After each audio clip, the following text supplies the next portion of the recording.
Lo decíamos hace un ratito, Siria suena a dolor. Después de muchos años, de muchos padecimientos de distinto tipo, guerra civil, los últimos 11 años, un terremoto tremendo el año pasado, en febrero de 2023, dejó miles y miles de muertos que se ha sumado a esta historia que en las últimas décadas ha sido trágica, de muchos enfrentamientos, con muchos intereses cruzados de parte de las potencias que, como suele suceder, intentan bueno, sacar interés muchas veces del dolor de las personas. Vamos a hablar de la situación que se está dando en Siria, también de lo que ha sido esta historia dolorosa, trágica, y para eso hemos invitado a Pablo Sigismondi, que es geógrafo, que ha estado allí en Siria, que es un trajinante de países, de territorios y también de historias. Pablo, es un gusto recibirte. ¿Cómo estás? Hola Javier, un gusto para mí estar acá en la radio, en la televisión, con todos ustedes, con la audiencia. Un honor muy grande siempre venir a esta casa tan querida. ¿Cuándo estuviste en Siria la última vez, Pablo? En el año 2016, cuando la guerra civil estaba todavía en su apogeo y cuando el entonces gobierno de Al-Assad eh, se había encarnizado en la lucha por recuperar el control de Alepo que logró hacia fines del 2016, principios del 2017, que era y sigue siendo la ciudad más importante de Claro, Siria porque es la capital económica claro. del país. Bueno, mira, mientras te escuchamos y vamos conversando, le vamos a pedir a Alejandro, hay un mapa ahí que hemos puesto, Ale, si querés ponerlo en pantalla, porque me parece que es importante mostrar y que todos conozcamos qué es Siria y qué ha pasado en los últimos años.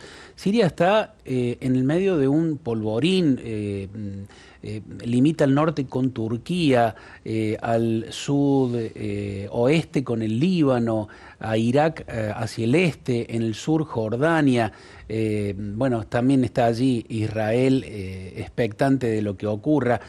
Tenemos ahí en el mapa que hemos puesto, Pablo, la cantidad de refugiados, los que han tenido que huir de su país en todos estos años, hacia el Líbano, que ahora también está lamentablemente asediado por Israel.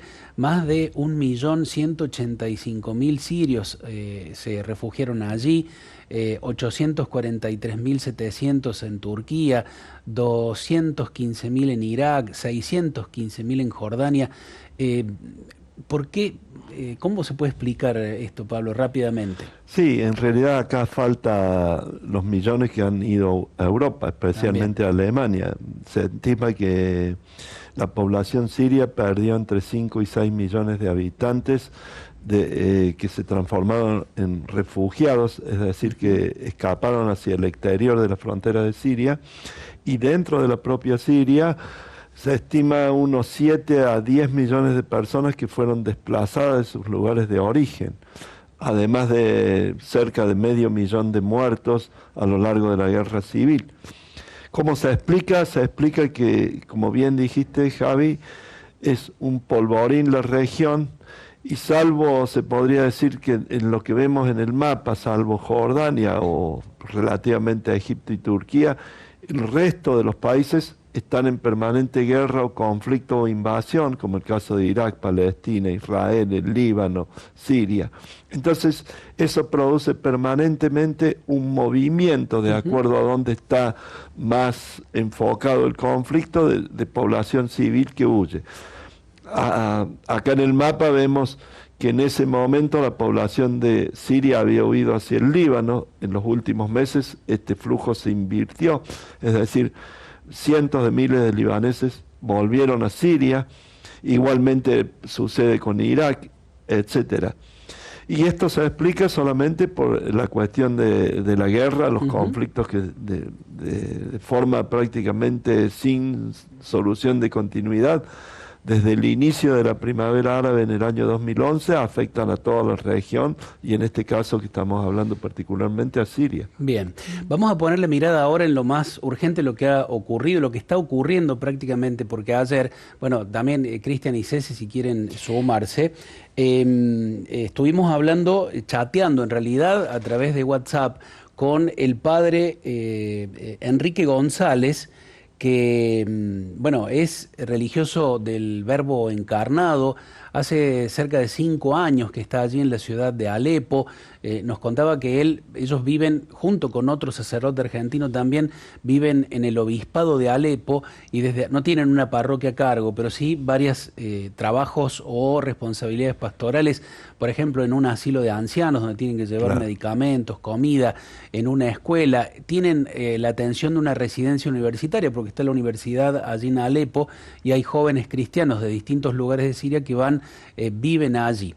Le preguntábamos ayer al padre González, bueno, que nos diga él con sus palabras qué había pasado en las últimas semanas, qué pasó con el gobierno de Al-Assad, quiénes son los que ahora están gobernando Siria, y si es cierto que algunos de los que están en este grupo rebelde que ha tomado el poder tenían vínculos con el ISIS, y esto nos respondió a través de un audio de WhatsApp el padre González. ¿Qué pasó con el gobierno de Assad? Bueno, después de 50 años cayó e implosionó. En 3 días conquistaron Alepo, en 10 días se hizo cargo de todo el país, estos movimientos. ¿Quién dirige el país? Hasta ahora es un gobierno de transición, que no sé, no se sabe cuánto tiempo irá a durar hasta que se nombre un nuevo gobierno o elecciones o no sé lo que decidirán. Pero sí, por otra parte, han tranquilizado a la población con respecto a las libertades religiosas. Incluso han aconsejado que se hagan los adornos navideños, los pinitos, los pesebres en las calles. En algunos lugares se han vuelto a tocar las campanas que antes no se tocaban.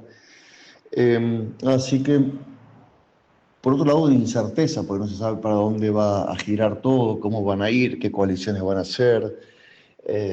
Una incertidumbre. Es cierto que algunos de estos han estado con grupos más integristas, pero después han virado, cambiado. ¿Será duradero? ¿No lo será? No lo sabemos, por eso hay una cierta incertidumbre. Sí, por otro lado, lo que hay es un caos económico, era previsible. Ahora ya se puede pagar en dólares y en lira turca, pero bueno, el dólar de 15.000 liras, el dólar pasó a casi 40.000. eh, y eso es terrible. Tenemos Recordemos, recordemos que estamos escuchando los audios del padre Enrique González, misionero del Verbo Encarnado allí en Alepo. Y otra de las preguntas que le hacíamos al padre González es: ¿cuál es la situación hoy en las calles, ahí en la misma ciudad, en la vida cotidiana de la gente? ¿Cómo está la situación con las escuelas? ¿Funcionan, por ejemplo? Y si han podido celebrar misa y si la gente puede participar de las celebraciones con normalidad. por respecto a las instituciones como los colegios, las escuelas, las universidades, todavía no, está medio parado. No hay todavía directivas. De hecho, los alumnos universitarios les han dado vacaciones, por así decirlo. No saben hasta cuándo. No, no hay novedades al respecto. En cuanto a escuelas primarias, creo que tampoco. Em, con respecto a lo que decía de la libertad religiosa, la misa sí, normalmente la hemos celebrado, solamente los días que han habido, como se dice, disparo o toque de queda, bueno, no se pudo celebrar, pero eso por una cuestión de prudencia en cuanto a la guerra, ¿no? Pero después de eso sí, todo normal, adaptando un poco los horarios por todavía lo que se llama la incerteza que hay en algunos lugares. Em,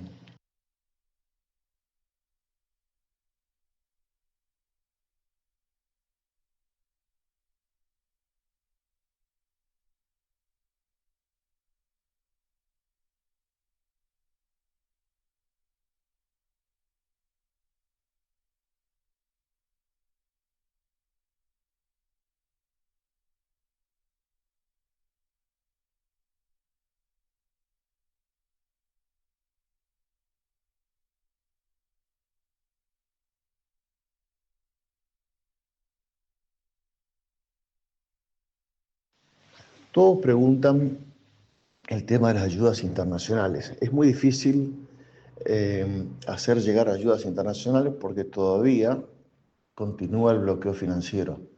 Entonces, no se puede enviar remesas de ningún tipo acá. Sí hay algunas instituciones como Ayuda a la Iglesia Necesitada que ha ayudado, sobre todo cuando fue el terremoto, ¿no? Fue el año pasado. Y algunas otras instituciones más. Después de eso, son ayudas con cuentagotas. Y la ayuda a la Iglesia Necesitada sí ha entrado.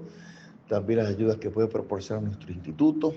Y después el resto todo por cuentagotas. Siempre la ayuda principal que nosotros pedimos a Occidente es sobre todo que no nos olviden y que recen por la misión de la Iglesia en nuestros lugares, que recen por los cristianos en nuestros lugares, que recen por la paz en esta parte del mundo. Bueno, allí está el pedido de oraciones. La ayuda principal, dice el padre Enrique González, que es mendocino y que está en Alepo junto con otro argentino también allí viendo. Me sorprendió, no sé si Pablo a vos también, lo que decía acerca de la libertad religiosa, como que las nuevas autoridades en principio han dicho que pueden armar arbolitos de Navidad. Digo esto porque estaba el Sí, temor, sí, sí. porque algunos de los referentes del grupo que ha tomado el poder allí tenían vínculos con el ISIS, ¿no? Sí, acá es muy interesante el uso del lenguaje, ¿no? Ujú. Es decir, hasta hace pocos años atrás, a este conjunto de grupos yihadistas que ha tomado el control de Siria ahora, se los llamaba terroristas Sí. y ahora se los llama rebeldes. Y esto me recuerda mucho a Afganistán, porque Claro. también en la década de los 70, 80, cuando Afganistán es invadido por la entonces Unión Soviética, Occidente en un primer momento a los grupos yihadistas que se oponían a esa invasión los llamaba los luchadores por la libertad. Claro. Y después del 11S los empezó a llamar terroristas. Y acá pasa algo exactamente al revés, pero análogo. Es decir, hasta hace poco los llamábamos terroristas, pero como Occidente, el gobierno de Al-Assad era uno de los integrantes Siria del eje del mal, junto a Corea del Norte, Irán, Rusia, incluso hasta China, y como los intereses de Occidente son claramente favorables a que se haya derrocado el gobierno de Al-Assad, ahora pasan a ser rebeldes y dejan de ser terroristas. Y en realidad esa visión fundamentalista dogmática que tienen, porque esto es mayoritariamente suní, no la han perdido. Hay que ver ahora, por supuesto, coincido plenamente con el padre, en el sentido de que lo que más podemos percibir hoy es una absoluta incertidumbre de qué puede faltar. Pero tenemos experiencias que nos permiten de alguna manera también avisorar mínimamente alguna idea. Hace 3 años atrás, poco más de 3 años, cayó el gobierno en Kabul, en Afganistán, y de nuevo el grupo de los talibán tomó el control del poder. Y en un principio también dijo que se iban a respetar los derechos de las mujeres, las minorías, etcétera, y sin embargo con el paso del tiempo los talibán han ido nuevamente imponiendo la Sharia, la ley islámica, han ido volviendo a todo ese oscurantismo medieval que tienen en su propia ideología. Ojalá que esto no suceda en Siria. Pero sí puedo contar desde la experiencia directa de lo vivido, creo que alguna vez incluso hemos compartido imágenes, cuando los grupos yihadistas, mi familia materna es de un poblado que está a 60 kilómetros al norte de Damasco, que se llama Maalula. Maalula tiene la característica principal de ser uno de los últimos lugares del mundo donde se hablaba la lengua aramea, la lengua en la que predicaba Jesús. Son 3 aldeas que quedaban ahí en las montañas de Calamun, Maalula, Al-Yubadín y Beja.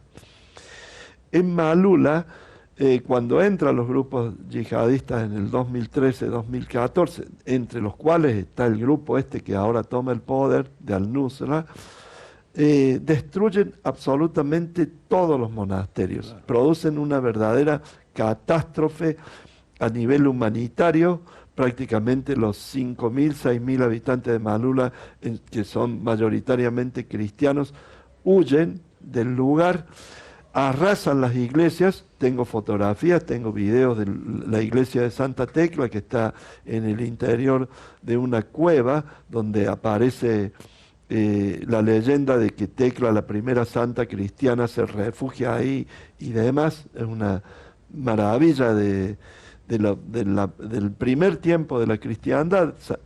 Tecla era discípula de San Pablo.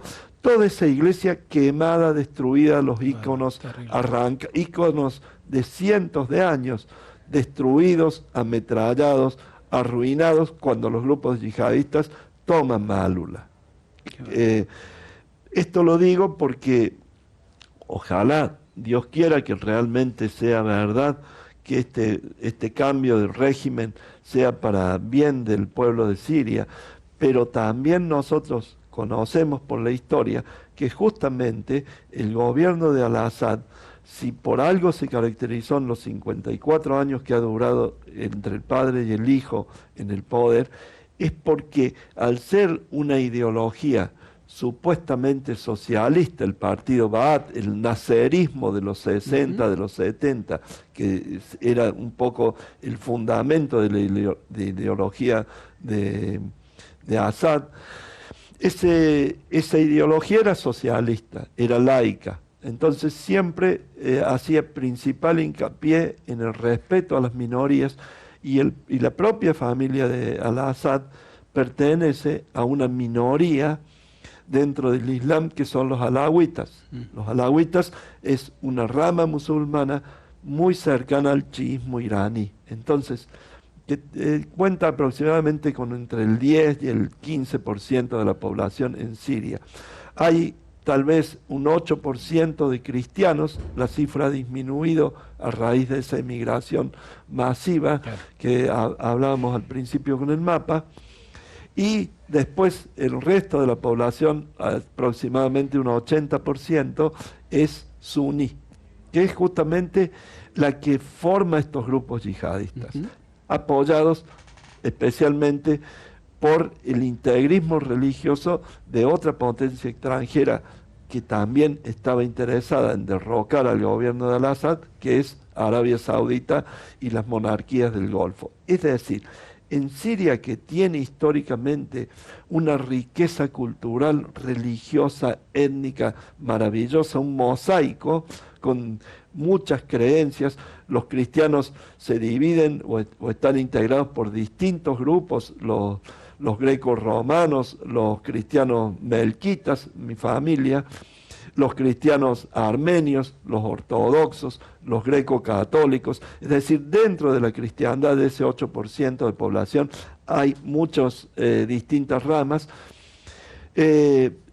Pertenecían y mayoritariamente eran una parte de la élite que gobernaba Siria con Al-Assad, porque justamente Al-Assad basó su poder y su política apoyándose en la minoría alawita a la que pertenece y en la minoría cristiana. Por eso también es que hay temor para los cristianos. He tenido ahora comunicación con la familia, hay temor porque no sabemos si realmente este grupo salafista integrista que ha tomado el poder de verdad va a cumplir con esto de permitir la libertad religiosa, de no perseguir a las minorías, o si va a comenzar una política de vendetta y de persecución a todos estos grupos.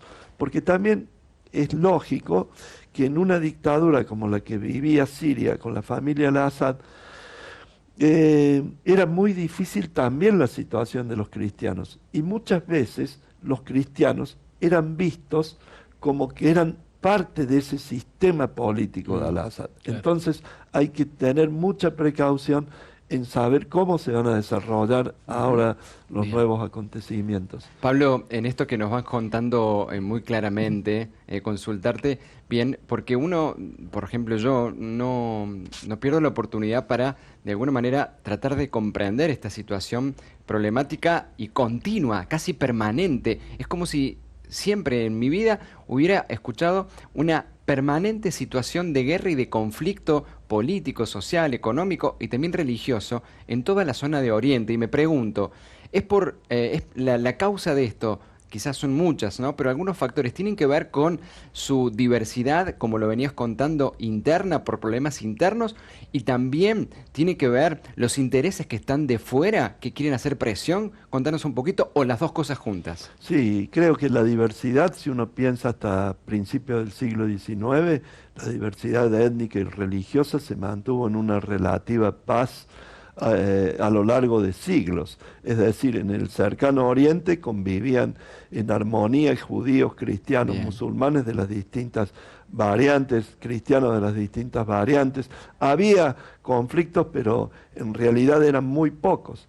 Acá el problema surge en el siglo XX por dos factores que determinan toda esta catástrofe que, como bien decís, desde que nosotros tenemos memoria, ocurren en la región. El primero es la disolución del Imperio Otomano, la ocupación de los territorios por las dos potencias de la época, Francia y el Reino Unido, y después el descubrimiento de abundancia de hidrocarburos en toda la región, que a su vez empieza a darle la importancia geoestratégica a toda la región, especialmente en las potencias que eran capaces de utilizar esos hidrocarburos, es decir, Occidente principalmente. Es decir, la aparición, acá podríamos decir ese eslogan que habla de la maldición de la abundancia.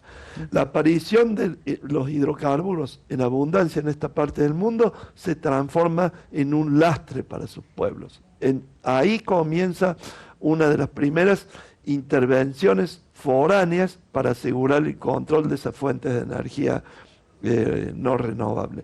Y después, el otro problema sucede a partir de 1947-48, cuando se produce la partición de Palestina y el nacimiento del Estado de Israel, que a partir de ahí eso trae como consecuencia un éxodo de cientos de miles de palestinos hacia toda la región y comienza todo este hervidero al que llegamos hoy, que va cambiando, como dijimos al principio, los refugiados van yendo de un lugar a otro. En el año 47-48, aproximadamente cerca de 1 millón de palestinos huyen y ocupan los lugares vecinos de Siria, del Líbano, de Jordania, de Egipto.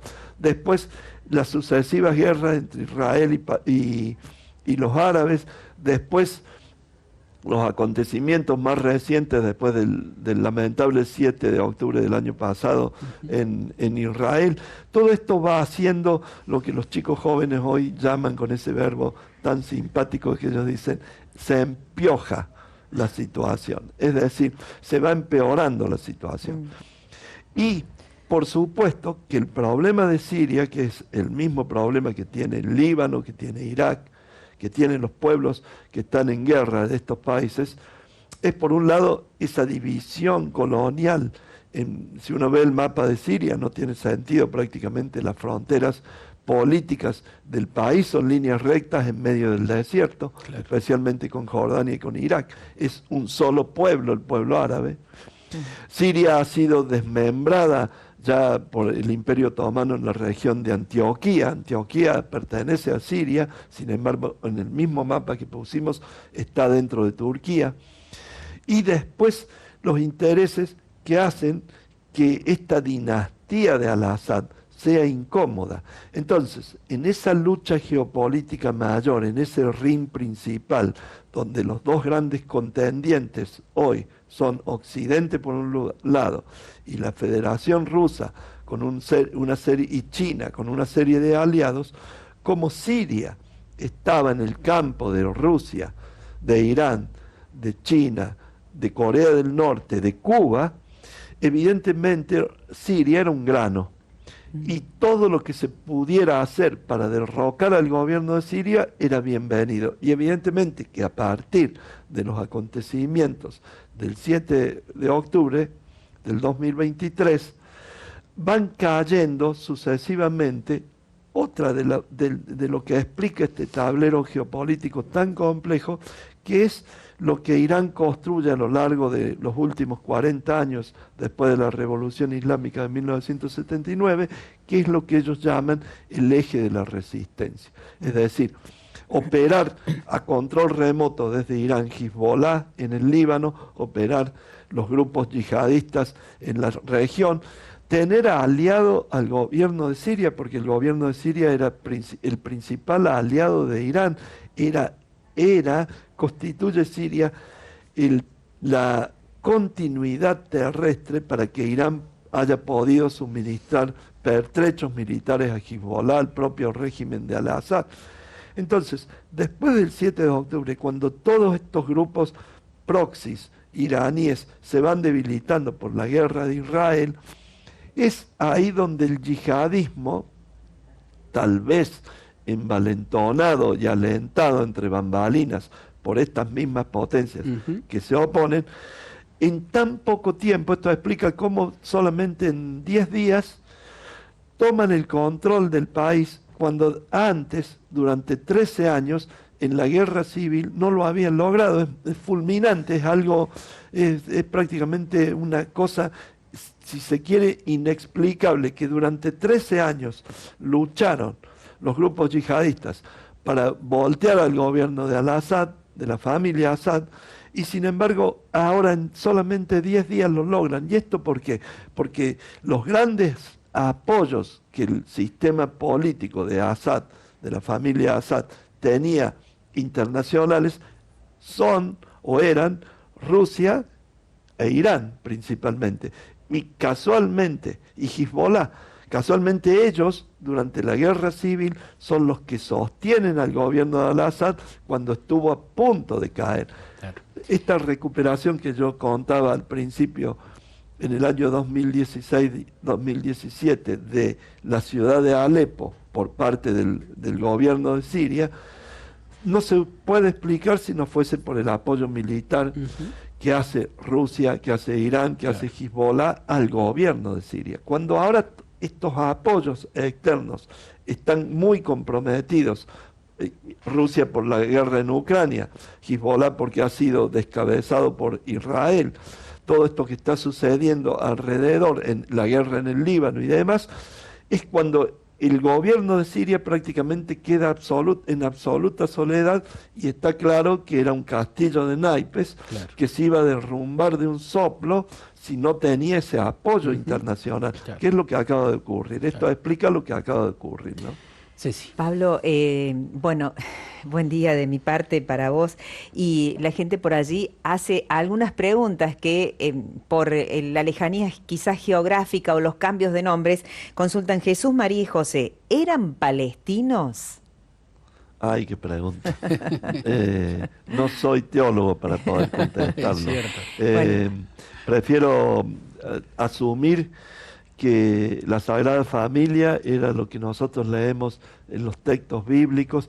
Creo que también es un error muy grande teñir a toda la historia bíblica de esta tragedia moderna y querer etiquetar a la familia, a la Sagrada Familia, con rótulos que hasta pueden sonar odiosos, porque decir que la Sagrada Familia es palestina o es israelí o es lo que sí sabemos que es judía, eso no nos cabe ninguna duda. Claro, pienso que se refiere también al hecho que mencionaste que está la creencia que la religión católica está asociada al régimen de Al-Assad. En algún momento creo que mencionaste algo así. Sí, para los grupos integristas, los cristianos, más que los católicos, porque los católicos dentro de Siria, también hay que decir, somos una minoría. En realidad ese 8% tiene una cantidad de confesiones cristianas diversas. Y han sido efectivamente asociados al régimen de Al-Assad. Yo tengo fotografías y videos, por ejemplo, en uno de los sitios más sagrados de la cristiandad en Siria, que es el monasterio de Sednaya, hablando con la Madre Superiora, la directora del monasterio, y ella muestra inequívocamente su apoyo, la fotografía y todo lo demás al entonces presidente Assad y a la familia, ¿Por qué? Porque los cristianos se sentían amenazados por el yihadismo y el integrismo, y de alguna manera el gobierno de Al-Assad los protegió siempre, justamente por este concepto que decimos de ser un Estado laico, claro. un Estado que no tenía una confesión definida, ¿no? Pablo, nos quedan 6 minutitos nomás y yo Qué poquito. te pido, sí, lamentable, porque además, pero nos has dado una clase, ¿eh? Sí. Hemos comprendido muchísimas cosas. Nos quedamos Pero, con ganas. Nos La quedamos verdad con que ganas de sí. seguir escuchando como pasa siempre, pero viste que acá en los medios es que es complicado el tema de los tiempos. Yo quería preguntarte, vos que has estado allí conversando con las madres, las abuelas, los chicos jóvenes, viendo cómo viven las personas, aún en medio de esto y después de años y décadas de guerra, ¿cómo la gente sigue viviendo allí? ¿Dónde saca la esperanza? ¿En qué la apoya? Y bueno, es para nosotros incomprensible el Oriente, porque el Oriente mantiene la fe, mantiene la creencia en Dios. Esto es la concepción, a partir de esta concepción de la vivencia diaria, del sentir lo sagrado permanentemente las 24 horas del día en la vida, cambia absolutamente todo, incluso cambia la concepción cosmogónica, cambia la concepción del tiempo, cambia nuestra mirada sobre el futuro y todo lo demás. Y sin duda no me cabe que es justamente la fe la principal certeza y sostén que tienen no solamente las familias cristianas, sino en general la gente que lucha y que tiene todos estos conflictos. Fíjate que hay que hacer otra aclaración importante. Los cristianos en Siria han vivido y viven en las regiones más importantes del país, es decir, en Homs, en Hama, en Damasco, en Alepo y en la costa, en Latakia. El interior de Siria es mayoritariamente suní, pero la parte oeste del país, el eje económico y el eje político más importante es donde han vivido mayoritariamente los cristianos. Por eso también es que tememos muchísimo la situación que pueda llegar a venir en la práctica. Vuelvo a repetir, no hay que apresurarse.